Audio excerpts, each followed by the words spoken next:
آج ہم تاریخ کے ایک ایسی عظیم شخصیت کے بالکل ابتدائی ایام کا جائزہ لے رہے ہیں جنہوں نے دنیا کا نقشہ بدل دیا، ہمارے پیارے نبی حضرت محمد صلی اللہ علیہ وآلہ وسلم۔ خاص طور پر ہم ان کی پیدائش کے فوراً بعد کے یعنی بچپن کے واقعات پر بات کریں گے۔ جی بالکل، اور یہ گفتگو ان روایات کی روشنی میں ہوگی جو خاص طور پر ان کی رضائی والدہ حضرت حلیمہ سعدیہ رضی اللہ عنہا کے ساتھ گزرے ہوئے وقت سے متعلق ہیں۔ اس دور کے عرب معاشرے کے رسم و رواج کو سمجھنا بھی اہم ہے تاکہ ان واقعات کی گہرائی تک پہنچ سکیں۔ صحیح۔ تو آئیے شروع کرتے ہیں۔ سننے میں آتا ہے کہ مکہ میں اس وقت ایک روایت تھا کہ نئے پیدا ہونے والے بچوں کو شہر سے باہر صحرا میں دیہاتی ماحول میں بھیج دیا جاتا تھا۔ اچھا، تو وہ ایسا کیوں کرتے تھے؟ جی، اس کی بنیادی طور پر 3 بڑی وجوہات تھیں۔ ایک تو یہ کہ دیہات کی آب و ہوا شہر کے مقابلے میں زیادہ صاف اور صحت بخش سمجھی جاتی تھی۔ صحت کے لیے بہتر۔ بالکل۔ دوسری وجہ جسمانی مضبوطی تھی۔ دیہات کی آپ کہہ لیں سخت زندگی بچوں کو زیادہ جفاکش بناتی تھی۔ اور تیسری وجہ تھی خالص عربی زبان سیکھنا۔ دیہاتوں میں زبان مطلب شہری لہجوں کے اثر سے پاک زیادہ فصیح ہوتی تھی۔ اچھا، تو زبان، صحت اور مضبوطی، ٹھیک۔ اور اسی مقصد کے لیے پھر بنو سعد قبیلے کی خواتین مکہ آیا کرتی تھیں؟ جی ہاں، وہ ہر سال بچوں کی تلاش میں مکہ آتی۔ انہی میں حضرت حلیمہ سعدیہ بھی شامل تھیں، لیکن اس سال ان کا سفر کچھ زیادہ ہی مشکل تھا۔ وہ کیوں؟ کیا ہوا تھا؟ اصل میں ان کے علاقے میں شدید قحط سالی تھی۔ وہ خود بھی بہت تنگ دستی کا شکار تھیں، اور جس گدھی پر وہ سوار تھیں وہ اتنی کمزور اور لاغر تھیں کہ پورے قافلے میں سب سے پیچھے رہ جاتی تھیں۔ بہت مشکل سے وہ مکہ پہنچی۔ اوہ، تو مکہ پہنچ کر کیا صورتحال تھی؟ انہیں آسانی سے کوئی بچہ مل گیا؟ نہیں، ایسا نہیں ہوا۔ جب تک وہ پہنچی زیادہ تر جو امیر گھرانوں کے بچے تھے وہ دوسری دائیاں لے جا چکی تھیں۔ انہیں کوئی بچہ نہیں مل رہا تھا۔ پھر کسی نے انہیں بتایا کہ عبد المطلب کے گھر ایک یتیم پوتا پیدا ہوا ہے۔ یتیم بچہ؟ تو حضرت حلیمہ نے کیا سوچا؟ دیکھیے، اس زمانے میں دائیوں کو امید ہوتی تھی کہ بچے کے والد کی طرف سے اچھا معاوضہ ملے گا۔ یتیم بچے سے یہ امید کم تھی، تو وہ پہلے تو کچھ ہچکچائیں، مطلب تھوڑا پریشان ہوئی کہ فائدہ نہیں ہوگا۔ لیکن پھر انہوں نے سوچا کہ خالی ہاتھ واپس جانے سے تو بہتر ہے کہ اسی بچے کو لے چلیں۔ اور جب انہوں نے آپ صلی اللہ علیہ وسلم کو دیکھا، روایات میں آتا ہے کہ آپ سفید کپڑے میں لپٹے تھے، خوشبو مہک رہی تھی اور سو رہے تھے۔ جی۔ حلیمہ کہتی ہیں کہ انہوں نے شفقت سے سینے پر ہاتھ رکھا تو آپ صلی اللہ علیہ وسلم مسکرائے۔ بس وہ مسکراہٹ دیکھ کر ان کی ساری وہ جو ہچکچاہٹ تھی وہ ختم ہو گئی۔ دل محبت سے بھر گیا، وہ فوراً راضی ہو گئیں۔ سبحان اللہ۔ اور پھر یہیں سے وہ سلسلہ شروع ہوتا ہے غیر معمولی واقعات کا جن کا ذکر ملتا ہے۔ واپسی کا سفر کیسا رہا؟ وہیں سے برکتیں شروع ہو گئیں۔ ان کی وہی کمزور مریل سی گدھی وہ اچانک اتنی تیز رفتار ہو گئی کہ قافلے کی سب سے تیز رفتار سواریوں کو بھی اس نے پیچھے چھوڑ دیا۔ سچ میں؟ یہ تو حیرانی کی بات ہے۔ جی بالکل۔ قافلے کی دوسری عورتیں حیران تھیں کہ حلیمہ کی گدھی کو کیا ہو گیا۔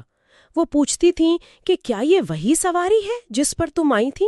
اور گھر پہنچنے پر بنو سعد میں وہاں بھی برکتوں کا ظہور ہوا۔ ان کے گھر میں ایک بوڑھی اونٹنی تھی جو بالکل دودھ نہیں دیتی تھی، لیکن آپ صلی اللہ علیہ وسلم کی آمد کے بعد وہ دودھ سے بھر گئی، اتنا دودھ کہ سب گھر والے آرام سے پیتے تھے۔ اچھا؟ اور ان کی بکریاں، وہ جب چرنے جاتیں تو جہاں بھی جاتیں خوب پیٹ بھر کر آتیں، ان کے تھن دودھ سے بھرے ہوتے، جبکہ باقی لوگوں کی بکریاں اسی علاقے میں چر کر آتیں تو بھوکی ہوتیں، ان میں دودھ نہ ہوتا۔ یعنی یہ فرق بالکل واضح تھا۔ اتنا واضح کہ قبیلے کے لوگ اپنے چرواہوں سے کہنے لگے تھے کہ تم بھی اپنی بکریاں وہیں چراؤ جہاں حلیمہ کی بکریاں چرتی ہیں۔ سب کو اندازہ ہو گیا تھا کہ یہ اس نومولود بچے کی برکت ہے۔ تو گویا آپ صلی اللہ علیہ وآلہ وسلم کی ذات شروع سے ہی باعث رحمت و برکت تھی۔ ان کی اپنی نشوونما کیسی تھی؟ روایات میں آتا ہے کہ آپ صلی اللہ علیہ وآلہ وسلم کی نشوونما دوسرے بچوں کے مقابلے میں بہت تیزی سے ہو رہی تھی، اور وہ صفائی کا بھی بہت خیال رکھتے تھے، مطلب کبھی بستر وغیرہ خراب نہیں کرتے تھے جو عام طور پر چھوٹے بچے کرتے ہیں۔ تو 2 سال تو آپ صلی اللہ علیہ وآلہ وسلم حلیمہ کے پاس رہے۔ جی 2 سال بعد جب مدت پوری ہوئی تو حلیمہ آپ صلی اللہ علیہ وآلہ وسلم کو واپس مکہ لے کر آئیں، لیکن ان دنوں مکہ میں کوئی وبا پھیلی ہوئی تھی۔ اچھا، جی تو حضرت حلیمہ نے آپ صلی اللہ علیہ وآلہ وسلم کی والدہ حضرت آمنہ سے درخواست کی کہ بچہ ابھی بہت چھوٹا ہے اور مکہ کی وبا بھی ہے، اگر آپ اجازت دیں تو کچھ عرصہ اور میں اسے اپنے پاس رکھ لوں۔ اور حضرت آمنہ مان گئیں؟ جی وہ راضی ہو گئیں، تو آپ صلی اللہ علیہ وآلہ وسلم کچھ عرصہ مزید بنو سعد میں رہے۔ اس اضافی مدت میں بھی کچھ خاص واقعات پیش آئے؟ جی ہاں، کچھ اہم واقعات کا ذکر ملتا ہے۔ ایک تو یہ کہ حضرت حلیمہ نے خود مشاہدہ کیا کہ جب آپ صلی اللہ علیہ وآلہ وسلم باہر ہوتے دھوپ میں تو اکثر ایک بادل کا ٹکڑا آپ کے سر پر سایہ کیے رہتا تھا۔ بادل کا سایہ؟ جی، جہاں آپ جاتے وہ سایہ ساتھ چلتا۔ ایک اور واقعہ ایک میلے کا ہے، غالباً اوقاز کا میلہ تھا، جو عرب کا مشہور تجارتی اور ادبی میلہ ہوتا تھا۔ ہاں، سنا ہے اس کے بارے میں۔ حضرت حلیمہ آپ صلی اللہ علیہ وسلم کو وہاں لے گئیں۔ وہاں ایک کاہن تھا، یعنی قسمت کا حال بتانے والا یا غیب گوئی کا دعویٰ کرنے والا۔ اس نے جب آپ صلی اللہ علیہ وسلم کو دیکھا تو چیخنے لگا کہ لوگو، اس بچے کو قتل کر دو، یہ بڑا ہو کر تمہارے دین کو، تمہارے بتوں کو ختم کر دے گا اور تم پر غالب آ جائے گا۔ اوہ، یہ تو خطرناک بات تھی۔ بہت زیادہ۔ حضرت حلیمہ یہ سن کر گھبرا گئیں اور فوراً آپ صلی اللہ علیہ وسلم کو وہاں سے لے کر چلی گئیں۔ اسی طرح ایک اور واقعہ ہے کہ کسی ساحر نے یا پھر یہودیوں کے کسی گروہ نے بھی آپ صلی اللہ علیہ وسلم کو پہچان لیا تھا اور کہا تھا کہ یہ وہی نبی ہیں جن کا ذکر کتابوں میں ہے۔ یعنی بچپن میں ہی آپ صلی اللہ علیہ وسلم کی نشانیاں ظاہر ہونے لگی تھیں اور کچھ لوگ پہچان بھی رہے تھے؟ بالکل۔ اور پھر وہ سب سے مشہور اور اہم واقعہ پیش آیا جسے شق صدر یعنی سینہ مبارک چاک کیے جانے کا واقعہ کہتے ہیں۔ جی، یہ کب ہوا؟ اس وقت آپ صلی اللہ علیہ وآلہ وسلم کی عمر مبارک تقریباً 4 یا 5 سال تھی۔ آپ اپنے رضائی بھائی بہنوں کے ساتھ گھر سے کچھ دور بکریاں چرا رہے تھے۔ روایات کے مطابق وہاں اچانک 2 شخص آئے سفید لباس میں۔ وہ فرشتے تھے، حضرت جبرائیل اور میکائیل علیہ السلام۔ انہوں نے آپ صلی اللہ علیہ وآلہ وسلم کو پکڑا، زمین پر لٹایا اور آپ کا سینہ مبارک چاک کیا۔ سینہ چاک کیا؟ جی، پھر انہوں نے آپ کا قلب مبارک نکالا، اس میں سے ایک سیاہ لوتھڑا جسے علقہ کہا گیا نکالا اور کہا کہ یہ شیطان کا حصہ تھا جو آپ سے دور کر دیا گیا۔ پھر دل کو آب زمزم سے یا ایک روایت کے مطابق برف سے ایک تشت میں دھویا اور واپس اپنی جگہ پر رکھ کر سینہ بند کر دیا۔ یہ سب دوسرے بچوں نے دیکھا؟ جی، دوسرے بچے یہ منظر دیکھ کر ڈر گئے اور بھاگتے ہوئے گھر گئے اور حلیمہ اور ان کے شوہر حارث کو بتایا کہ محمد صلی اللہ علیہ وآلہ وسلم کو قتل کر دیا گیا ہے۔ تو وہ لوگ تو بہت پریشان ہو گئے ہوں گے۔ شدید پریشان۔ وہ بھاگے ہوئے آئے، دیکھا تو آپ صلی اللہ علیہ وسلم وہیں موجود تھے، بالکل ٹھیک ٹھاک، لیکن چہرے کا رنگ کچھ بدلا ہوا تھا، شاید خوف یا حیرت سے۔ انہوں نے خود بتایا کہ 2 سفید کپڑوں والے آدمی آئے تھے اور انہوں نے ایسا ایسا کیا اور مجھے کوئی تکلیف نہیں ہوئی۔ اللہ اکبر! اس واقعے کے بعد تو یقیناً حلیمہ اور ان کے شوہر بہت فکر مند ہو گئے ہوں گے۔ جی ہاں، خاص طور پر ان کے شوہر حارث، وہ بہت ڈر گئے۔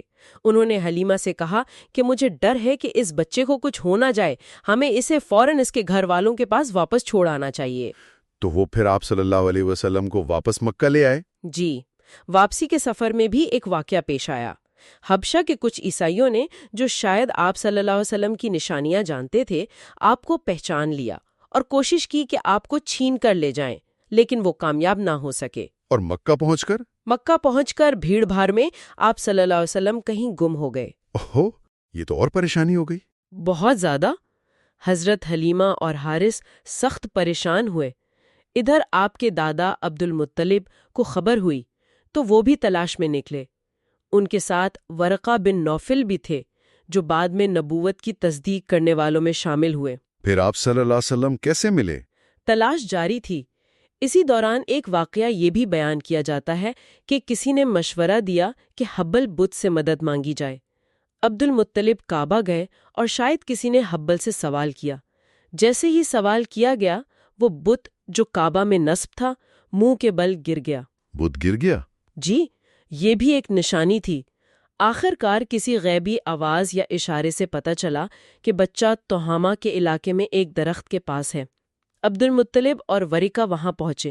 اور وہاں کیا دیکھا انہوں نے دیکھا کہ آپ صلی اللہ علیہ وسلم ایک درخت کے نیچے کھڑے ہیں اور اس درخت کی شاخیں آپ پر جھکی ہوئی ہیں جیسے سایہ کر رہی ہوں۔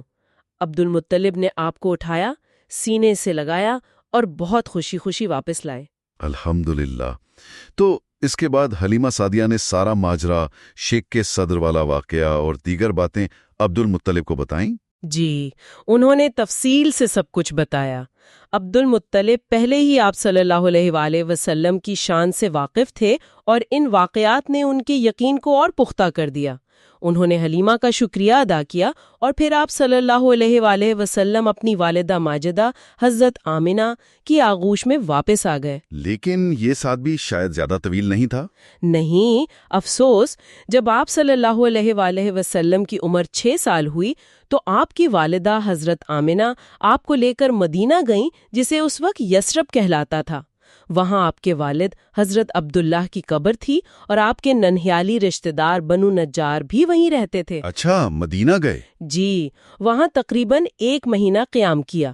وہاں بھی کچھ یہودیوں نے آپ صلی اللہ علیہ وآلہ وسلم کو پہچان لیا اور ان کی باتوں سے حضرت آمنہ کو کچھ تشویش ہوئی۔ واپسی پر جب وہ مکہ اور مدینہ کے درمیان مقام ابوا پر پہنچیں تو حضرت آمنہ بیمار ہو گئیں اور وہیں ان کا انتقال ہو گیا۔ انا للہ و انا الیہ راجعون۔ یعنی 6 سال کی عمر میں والدہ کا سایہ بھی سر سے اٹھ گیا؟ جی، پیدائش سے پہلے والد کا انتقال اور 6 سال کی عمر میں والدہ بھی جدا ہو گئیں۔ یہ کم عمری میں ہی بہت بڑی آزمائشیں تھیں۔ واقعی یہ تمام واقعات اگر ہم دیکھیں، پیدائشی یتیمی، پھر رضاعت کے دوران وہ ساری برکتیں اور معجزات، شق صدر جیسا عظیم واقعہ، اور پھر اتنی جلدی والدہ کا انتقال، یہ سب مل کر ایک ایسے بچپن کی تصویر بناتے ہیں جو شروع سے ہی غیر معمولی تھا۔ بالکل، اور یہاں اصل میں غور طلب بات یہ ہے کہ یہ جو ابتدائی زندگی کے تجربات تھے، یہ مشکلات، یہ نشانیاں، یہ کس طرح آپ صلی اللہ علیہ وسلم کی شخصیت کی تعمیر کر رہی تھیں، کس طرح آپ کو اس عظیم کام کے لیے تیار کیا جا رہا تھا جو مستقبل میں آپ کے سپرد ہونا تھا۔ یہ وہ پہلو ہے جو ہمیں ان واقعات کے محض ذکر سے آگے بڑھ کر سوچنے پر مجبور کرتا ہے۔ صحیح کہا آپ نے۔ یہ واقعات صرف حیران کن کہانیاں نہیں ہیں، بلکہ ان میں گہرے اسباب اور اشارے پوشیدہ ہیں۔